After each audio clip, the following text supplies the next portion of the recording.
Well, hello, boys and girls. Here we are when I feel like 8 o'clock again, and I'm pretty much in my PJs, just freaking kicking it today.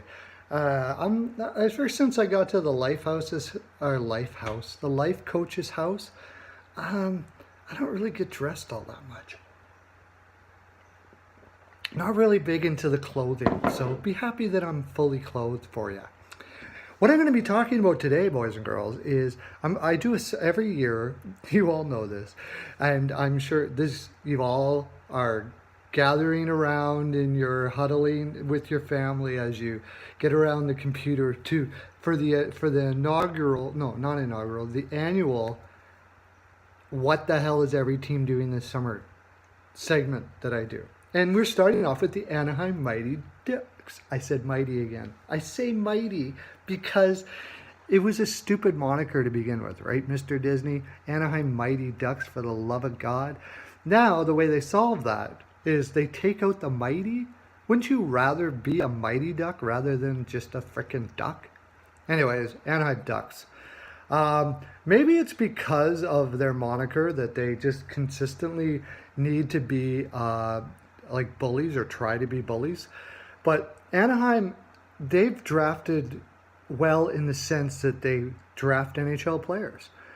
What they have unfortunately done is they keep on doing the whole size and skating regime, this idea where they draft for size. They keep on looking for this left wing power forward. In say Nick Ritchie is not the latest one. They got Max Jones coming up, Maxime Comtois. He should be ready here soon. But unfortunately, what's happened in doing so, and it's not just with their drafting, it's also with their trades and just the players they pick in general. They have too many of the same type of players. So what do I think Anaheim should do, and what do I think they will do? Let's go with the should do, and maybe even it could be what they will do. First of all, I think Carlisle's tenure should be over. They need to get some young thinking minds out there. If you look at the teams that are successful, like for instance the Vegas Golden Knights, these are skilled, fast players, and you have a coach who allows them to play that way. Carlisle is not that. They need to reset their way of thinking this game out. A good example of that is when they went and got Adam Henrique. Adam Henrique was not the type of player they need. Nothing against Adam Henrique, but they've got Kessler. They've got Silverberg. They've got Nick Ritchie, Cogliano. These are all defensive forwards that are not what you call offensive. Now, that being said, if you were to bring a coach like Gallant in there could be a lot of offense in these players that we don't see. Because you have a guy like Carlisle who, for the most part, not a horrible coach, okay? He's done some good things, but the game has passed him by, much like Hitchcock and guys like that. It's time for a different approach for coaches, and Gallant has that, is a good example, and has that. Trotz has been able to reinvent himself over and over again. These are genius coaches, by the way. Cooper, and now you've got young guys like in Vancouver with Green that are bringing a whole new way of looking at the game, and Anaheim needs to reinvent themselves this way, I believe. I think what one of the things that they should be doing, and I think this is something they will do, it's not just something that they should do. I think they're going to be going hard after Evander Kane. And most of this has to do with the fact that they've been looking for that power forward forever. But the thing is, I agree with going for somebody like that. Because Evander Kane is not just a power forward. He is extremely skilled power forward. An amazing scorer. If you're going to go for a power forward, a guy like Evander Kane is what you're looking for. I'm not opposed to that as well, at all. Then that's going to cause cap issues because the LA Kings, the San Jose Sharks, they're all going to be going hard after him. And I do believe Evander Kane is looking to get into that to that Sun Belt area because he's that type of guy. He likes to have that type of fun. You know what I mean?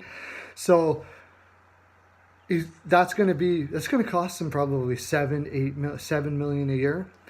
They've got $9 million left on their cap, and they've got to re-sign a few players here. Let me check it out here. They've got to re-sign Silverberg next year. We're not going to go with Silverberg. We're going to trade him. We're going to, who else do they have? Adam Henrique, forget about it. You don't need Adam Henrique. See, okay, they might have to clear up some space here. Trade Silverberg. Maybe even package, you don't need Richie anymore.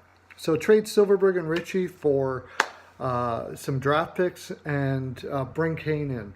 That would be a heck of a good start.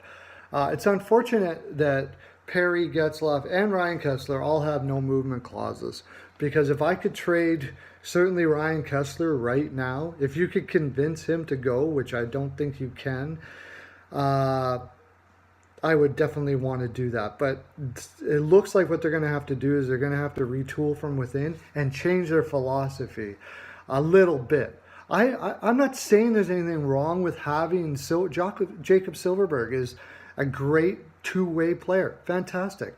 Cogliano's a good two-way player. Oh, by the way, we have to sign Andre Casse, however you say it. We have to sign him. He's a fantastic... he's the type of skilled player you're looking for. Good two-way player as well. He's the type of player you're looking for. We have to sign him for the right one. In this case, we don't need Jacob Silverberg anymore. The worst case scenario is you got to trade somebody like Brandon Montour, which we don't want to do. But I don't think you have to. You can trade Silverberg. You don't sign Adam Henrique next year, and you can do this up, assuming you get that. If you don't get that, we're trading Adam Henrique, Jacob Silverberg if we have to, and our first this year to bring in some skill in this organization. I don't... Maybe I'll do a trade proposal video here soon. Or you can tell me what kind of trade that you would think that you could get for those guys, because they've only got 1 year left on their contract. They would have to go someplace that's looking next year to win a cup. And we can get some good young players and draft picks out of it. But they have to start rethinking themselves. And I think the beginning of this rethinking goes to, thanks Carlisle, it's time to move on. That's my full 42%, boys and girls. Have a great day. Make sure to hit that subscribe and the bell and the like and all that, so you can get yourself a vat of Jaime's Body Lube and a My NHL, a much sought after My NHL Pearls of Wisdom necklace signed by me and sent to you out of pure love. Have a great day. Lots of love to you.